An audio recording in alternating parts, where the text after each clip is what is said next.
Guys, try nyo tong gawin para sa inyong merienda. First time ko lang tong ginawa pero talagang nasarapan kami.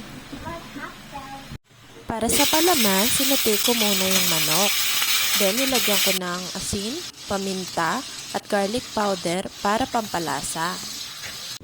After maluto, nilagay ko na yung manok sa lagayan at tinimplahan ko ng ham, cheese, mayonnaise, and asin.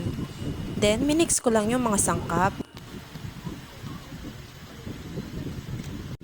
After kong tinimplahan yung palaman, finlat ko lang yung tinapay gamit ang plastic na baso. Sunod naman, nilagay ko na sa tinapay yung ginawa kong palaman at sinild ko lang yung sa mga gilid ng tinapay gamit ang tinidor para hindi humiwalay ang palaman. Bago ipirito, kinoat ko muna ito sa itlog at breadcrumbs. Ganyan na siya guys.